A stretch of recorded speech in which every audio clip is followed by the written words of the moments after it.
Finally, focus on less information of higher relevance, and I would also say of higher quality. I think, when I think back to like the 1990s, there was this very idealistic vision of like, if we create the internet, then everybody will put all the information online, and everybody will figure out what's true and right, and then we'll all agree and be happy together. And that totally did not happen at all. In fact, it's the opposite is happening. And I think what we forgot is that most information is garbage. Most of it it's nonsense. It's biased, it's self-serving, it's untrue. And so I think one of the most important skills of the 21st century is developing an ability to cut through noise and what I call information of poor nutritious value.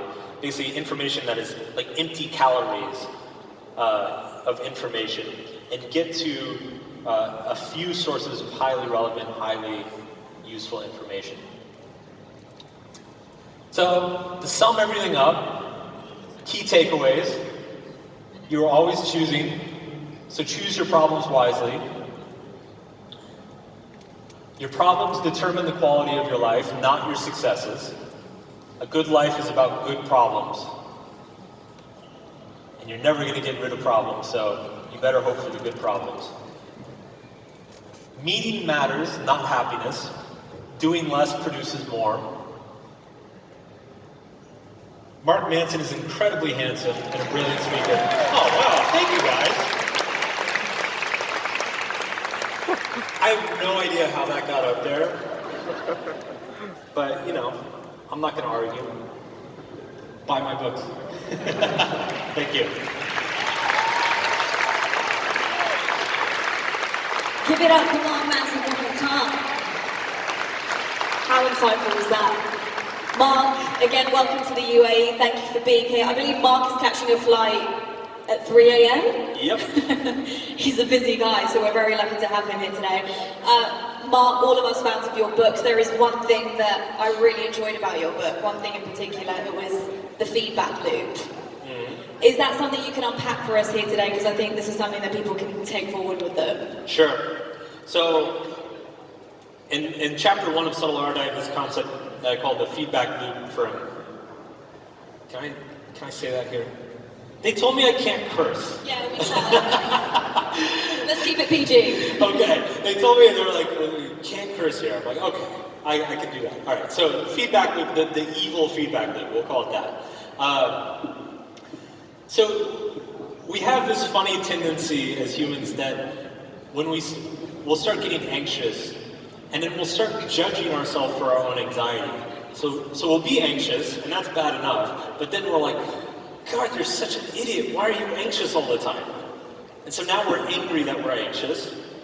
And then maybe if we have a little bit more self-awareness, we realize that we're being angry and mean to ourselves. And so we're like, oh God, there you go again, being so mean to yourself. Stop judging yourself.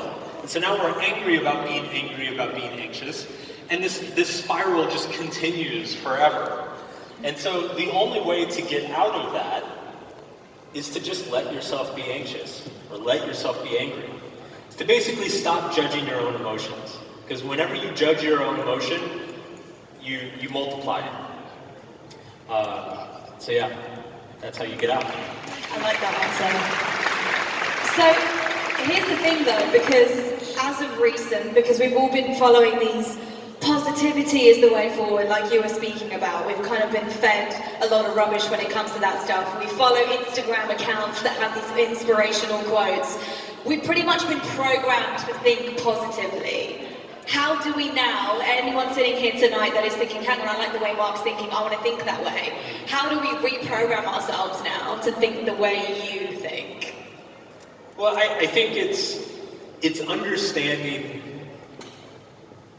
I think we all develop a little bit of an allergic reaction to negativity. I know that, you know, in my country's culture, we definitely have this. Like, I speak to crowds and they're like, I really like the ideas, but do you have to be so negative? And I'm like, yes I do. This is the whole point, is that you get comfortable with the negativity. And so what I would encourage people is to not shy away from maybe some of the more negative aspects. One thing I definitely believe about life is that anything really positive has subtle and non-obvious negative aspects to it. So the greatest success or the greatest happiness in your life, there are going to be costs that are not immediately obvious.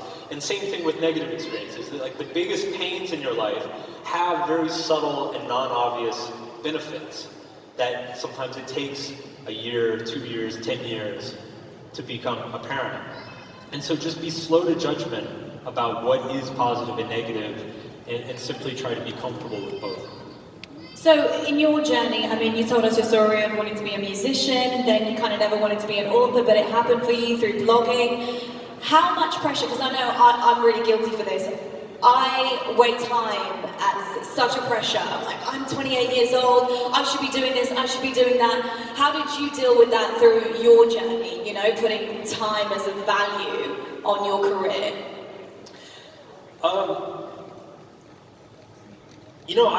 I'm not much of one to talk because I sold like 10 million books by 35. So, of course you did, as you do.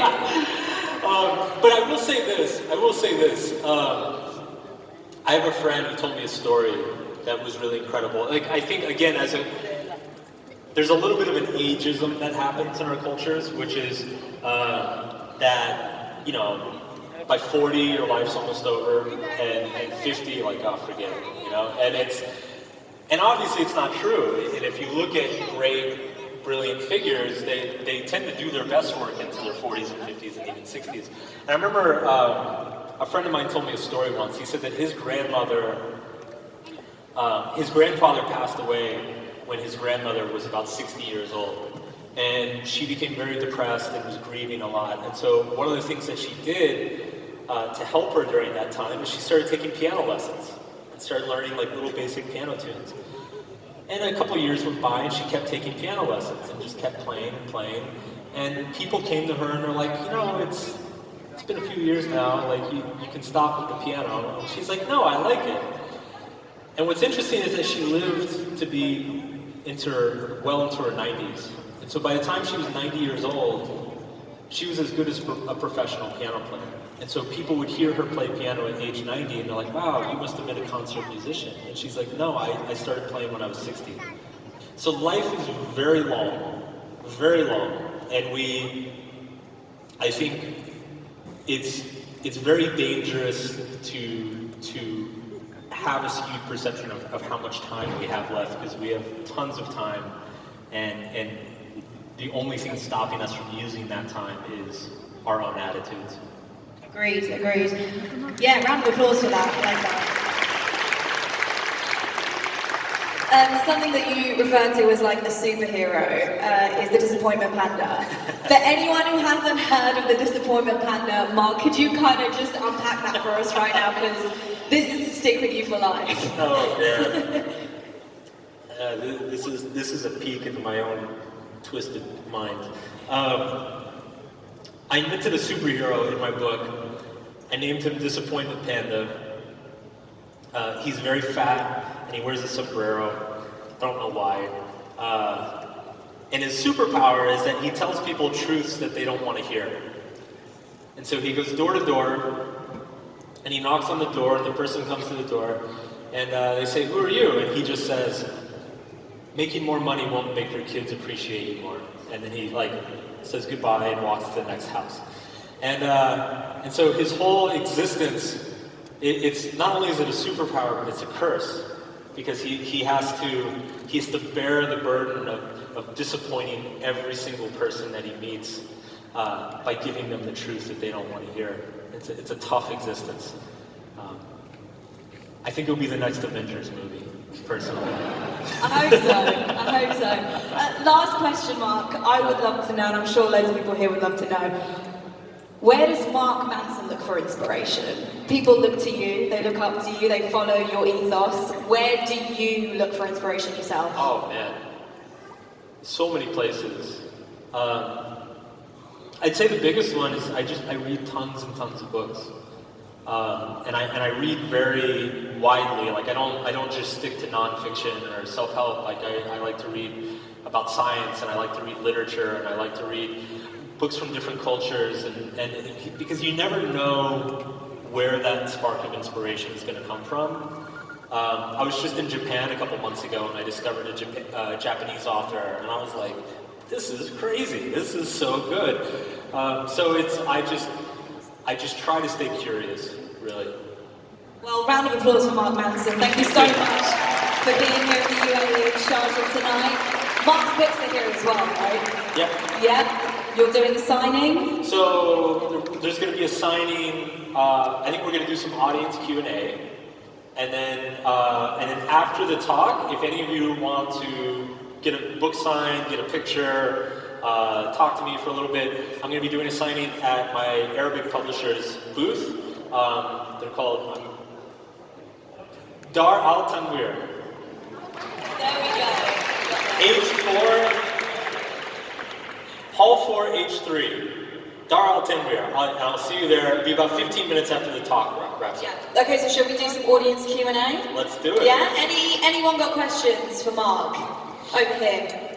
Yeah? Gentleman over there with his hand up? Feel free to stand up, sir. Let Mark see your face. There you go. Hey Mark, you Hey. see my face now? Yes. Okay. It was a great speech. I'm so happy to... Can you, today. sorry, can you? Yeah. There you go. First of all, I'm Ahmed from Palestine, and I was so happy to attend this speech. I just have two questions. The first one, just tell me how to not think about being unique, and how will you move in life without thinking that you are unique in this world among these billions, and you have to do something that made you out of the crowd. Okay, this is the first question. The second one, can you like spot these points that you have talked about? I see new perceptions in your book. So how did you apply these perceptions to stay wherever you are now and to have this kind of success? Yeah, I think this will be very beneficial to us. Thanks. Absolutely. It's a good question. I actually went through a little bit of an experience. It was kind of ironic. After subtle art became so successful, there was a lot of temptation for me to, I guess, fill my ego up a little bit, start thinking I was this special human who deserved all these special things. There was a lot of temptation to kind of stop writing out of curiosity and write for money, because a lot of money started to get offered to me. And so I went through a little bit of a dark period for about 6 months where I needed to take my own advice, which is I needed to sit down, figure out my own values. What is my metric for success? How am I defining success for myself? What is most important to me? And what are the simple daily things that I need to do to live that out? And just block out, all of the hype and excitement that came with the success. And it was really hard to do, but I feel like I was eventually able to do it. I will say this, the easiest thing for me to do would have been to simply just write another book exactly like Subtle Art. That's pretty much what everybody wanted me to do. And it would have been easy and I would have made a lot of money, but it didn't feel right. It felt like I was compromising my own values. And so I scrapped a couple book ideas, and I went back to my fundamental starting point, which is what am I curious about in the world? What does the world need to hear that I want to be able to say? And that was the starting point for my second book. And I wrote the second book understanding that a large percentage of people who love subtle art were not going to like the second book. And doing that was extremely difficult for me. But I think in the long run, it's worthwhile. So I hope that answered your question. Anyone else have a question? Oh, about not being trying to be... So I think there's a lot of pressure put on all of us to stand out and be unique all the time. And look, there's nothing wrong with standing out or being different. But I think it's also important that the problem emerges when you start thinking that your differences are somehow better or special in some way. And so the way you protect against that is to just understand that it's, there's whatever you experience, thousands, millions of other people are going through the same thing, or something worse, or something similar. It really comes back to empathy, honestly. It's just being able to empathize with a wide variety of people and understand that your struggle or your success is not that special. And people say to me all the time, like, oh, easy for you to say you sold 8 million books. And I'm like, well, yeah, but there's J.K. Rowling and Stephen King. Like, really, there's always some comparison to make that will make you feel like crap. So I would rather just not make comparisons. Thank you for your question. Question number 2. Lady in the black. There we go. Hi Mark, my name is Lubna Hamdan and I'm the editor of Arabian Business magazine. I've been chasing you for an interview for ages, so it's great to see you live today. My first question is, you're saying that positive doesn't work as well anymore and we need to deal with the negative stuff more. So do you think the Tony Robbins of this world will kind of disappear? And the second question is, people get offended so easily nowadays. How do we deal with that, especially in this part of the world? Yeah. So both good questions. I don't think the Tony Robbins version of self-help is going to go away. I just think it's going to become less prominent and less part of the culture. I think something has fundamentally shifted in popular culture. And I think these newer views are going to take more precedence. To deal with people being offended all the time, it's interesting. Well, one, because of the language I use, I've been offending people for a long, long time. So I'm a little bit desensitized to it, but it's definitely in the United States in just the last 2 or 3 years, it's becoming a real issue of people just constantly being upset. And for me, we're getting feedback somewhere. For me, it's just, I believe strongly that sometimes the most valuable things you can hear in life are upsetting. When I think back to the most important things people have said to me, probably like 75% of them, I got really upset when they said it. It's like, that's not true, you don't understand. And then 2 days later, I'm like, oh crap, they were right. So we need that. And one of the points that I make in my work is that change is, by definition, painful.